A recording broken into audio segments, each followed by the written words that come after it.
रंजन जी। Madam, मैं ज़्यादा कुछ बोलना नहीं चाहते। अचानक मुझे ये लगा कि हमें भी दो चार बात यहाँ करना जरूरी है। इसलिए जरूरी है कि जब हम लोग अपना क्षेत्र में अपना काम में जाते हैं,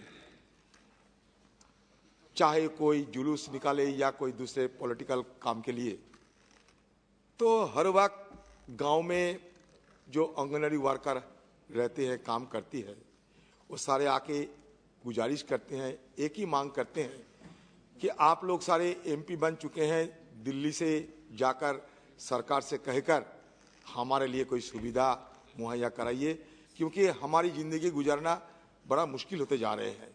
हम इतने सारे काम करते हैं, लेकिन काम करने का बावजूद हमें हमारी ज़िंदगी गुजारने के लिए हमें जो सुविधा मुहैया होना चाहिए, जो रोजगार मिलना चाहिए, जो वेतन मिलना चाहिए, वो नहीं मिलते हैं। तो इसलिए इन लोग बार बार गुहार लगाते थे। तो इसलिए जब मैंने देखा कि हमारे भाई रितेश पांडे ने आज एक बड़ा अच्छा रेजोल्यूशन लाया, तो मैंने सोचा उनकी बात आपके सामने में रख के, उनकी जो उपेक्षा, ये सरकार अगर उनसे ज़्यादा ध्यान देंगे तो हम भी बड़ा आभार प्रकट करूंगा। ये जो रितेश पांडे साहब ने जिस 5 मुद्दे को लेकर ये रेजोल्यूशन लाए हैं, ये 5 मुद्दे बिल्कुल वाजिब है।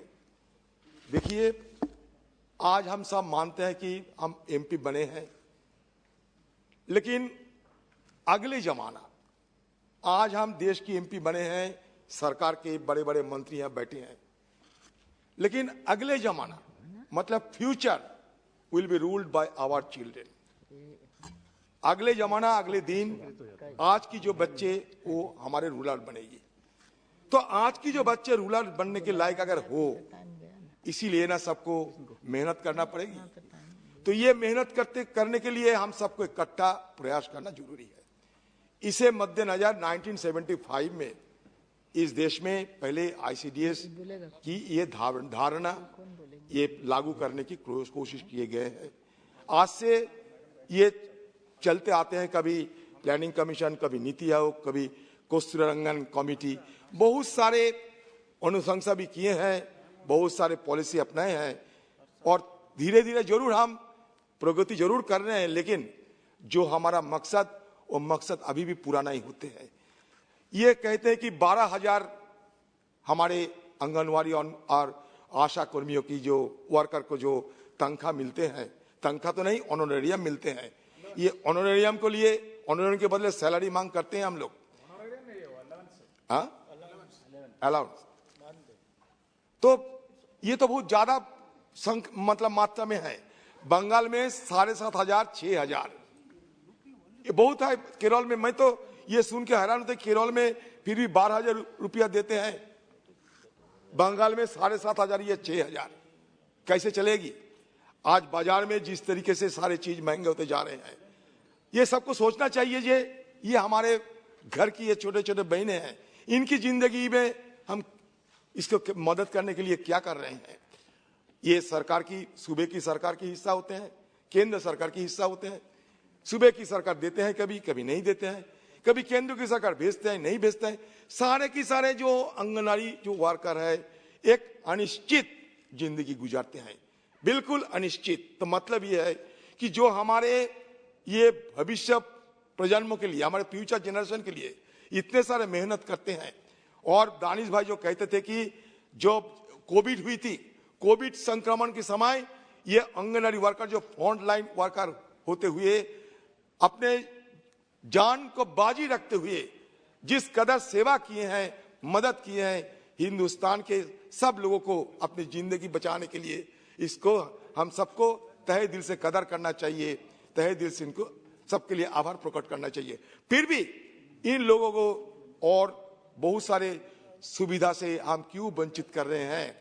हमारा देश में 40 लाख करोड़ की बजट बनते हैं, 40 लाख करोड़ की बजट बनते हैं, 42 लाख करोड़ की बजट रिवाइज में आ जाते हैं, लेकिन आंगनवाड़ी वर्कर जो हमारे नींव होते हैं, गांव गांव में जो हमारे भविष्य प्रजन्मों को बचाने के लिए हमारे बच्चे के और माँ को बचाने के लिए जी जान मेहनत करते हैं, उनके लिए क्यों हम नहीं सोचते हैं। इसीलिए जो मांग किए गए हैं ये मांग को सरकार मान ले।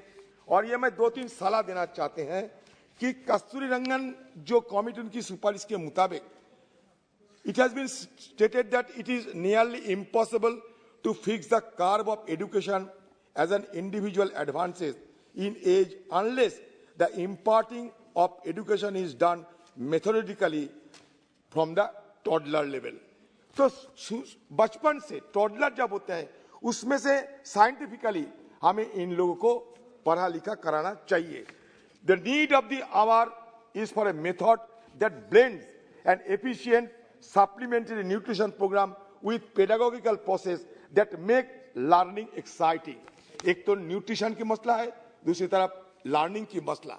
लर्निंग और एजुकेशन को इस ढंग से हमें चलाना चाहिए जैसे कि हमारे भविष्य प्रजन्म, हमारे भविष्य जो हमारे जो बच्चे जिंदगी में कुछ करने के लिए जब उभर के आएंगे तो उनको अपना ताकत हो, उनके अपना दिमाग हो और ये देश की तरक्की के लिए उनकी सहयोगिता हमें बराबर मिलते रहे। तो ये जनरल सर्विस देते हैं हमारे आंगनबाड़ी वर्कर, ये गुड क्वालिटी इनको मील चाहिए, ये मील देते हैं, कॉन्ट्रासेप्शन देते हैं, फ्रीक्वेंट हेल्थ रिलेटेड जो काउंसलिंग और हेल्थ रिलेटेड काउंसलिंग करते हैं।